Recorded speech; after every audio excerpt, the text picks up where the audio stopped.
সব সরাসরি হয়ে গেছে দেখি। আয় আয় আয় দেখে দেখে আয়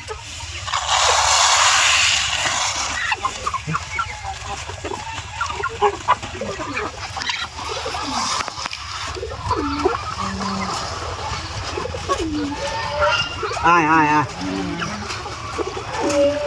এই যে রে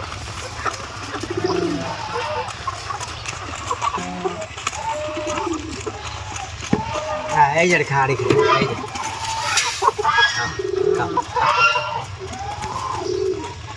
হ্যাঁ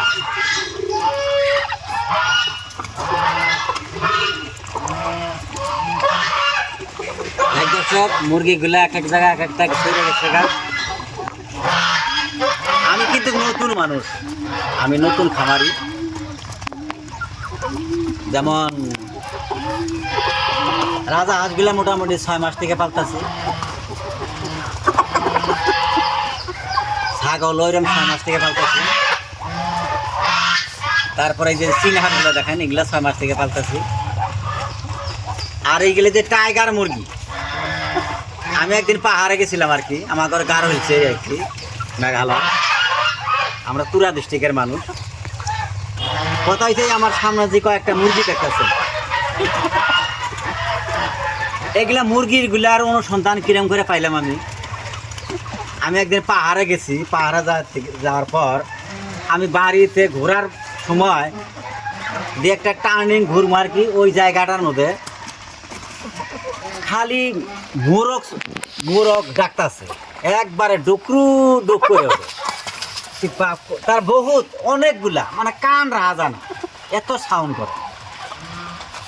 তে এমনি তো মোরগের সাউন্ড শুনলে খুব ভালো ঠেকে না। আমি গেলাম একদম টার্নিংটা ঘুরে এসে উপর মধ্যে একটা লোহার গেট আছে, এই গেটটাতে উপরে উঠে গেল।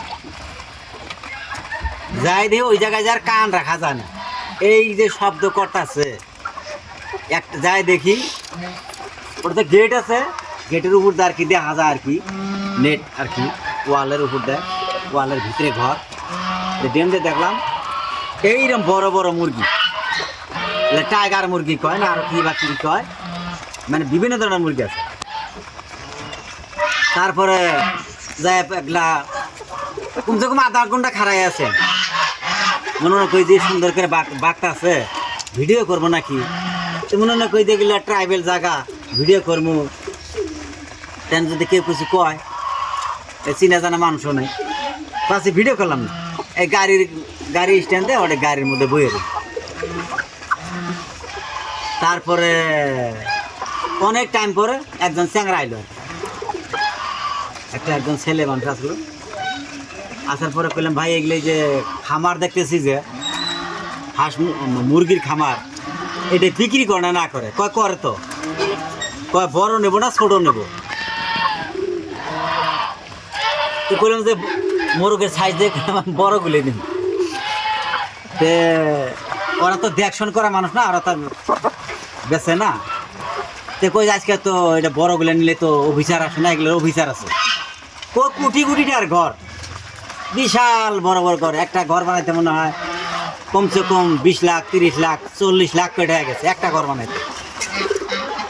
যাই হোক বললাম ভাই তাহলে বড়গুলো যদি বিক্রি করা না যায় তাহলে আমি বাচ্চা পাবো না, বাচ্চা বা ডিম পাবো না। নাই কয় পাবো, কটা নেবো?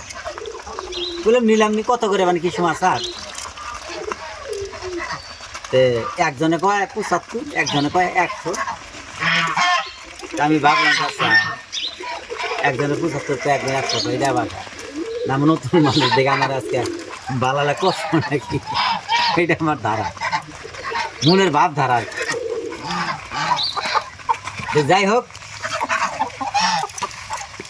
তার বুদ্ধি নাই, ওই দামে নিলাম আর কতটা 150, কতটা 100, 75টা দেয় না আর কি, মুখটা পয়সা দেয় না। যাই হোক কারণের মধ্যে বাঁধে দিচ্ছে, কাগজের কারণে আস্তে আস্তে মোটামুটি মারা গেছে চেপা খাইয়া। এগুলো কিন্তু গ্রুপ বালাই না ইনশাল্লাহ। তারপরে যাই হোক এই যে 3 মাস থেকে পালতেছি, এই পর্যন্ত হয়েছে আর কি। দেখেন না এগুলা এগুলা আমি দেখছি একটা 7 কেজি 8 কেজি পর্যন্ত হয়েছে একটা করে মোরগ।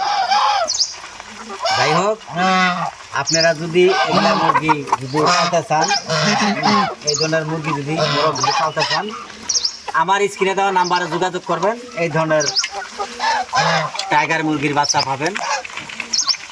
এমনি ওইগুলোর বেমার আদি কম, আমিও পালতেছি। ওষুধ খেলেই নেই, মাঝে সাঝে রসুন, কালিজিরা, মধু, তারপরে আপনার ধরেন কি বলে মেথি বাটা, হ্যাঁ মেথি, পেঁয়াজ, তুলসীর পাতা, থানকুনি, এই ধরনের বিভিন্ন ধরনের গাছের লতা পাতা খাওয়াইছি। কিছু ওষুধও খাওয়াইছি। একদিন ওষুধ খাওয়াইলাম কি, এই যে নিজের ডিম পাইরে, এগুলো না কি, এগুলো না, এগুলো লোকাল মুরগি আছে, এই ডিম পাইরে নিজেই খায় না। এবারে কইলাম, এক ডাক্তার ফোন করে কইলাম, দাদা এরকম সময় স্যার স্যার ডিম পাইরে যে নিজেই খাইতেছে আর বুদ্ধি কয়ের ক্যালসিয়ামের ঘাটতি। তারপরে গেলাম, এগুলো ক্যালসিয়ামের বোতল দিচ্ছে। এই বোতলগুলা খাওয়ানোর পর তাও দেখি যে খাওয়া বাদ দেয়। তারপরে চিন্তা করলাম, আচ্ছা এটার কারণ ঘরের ভিতরে ধরে রাখছি। তারপরে কইলাম যে আরাবো পলায় ফলাবো, আচ্ছা ছেড়ে দিলাম। ছেড়ে দেওয়ার পরে ইনশাল্লাহ তখন থেকে বিভিন্ন ধরনের গাছের আগা মাথা খায়। তখন মনে হয়তো যেটা ক্যালসিয়ামের অভাব ছিল ওটা মনে হয়তো ফুলফিল হয়েছে, এখন আর খায় না। যাই হোক, কথা বলতে বলতে আপনাদেরকে বহুত কথা বললাম, এই বলে আমি রেখে দিলাম। আবারও দেখা হবে পরের ভিডিওতে। আসসালামু আলাইকুম।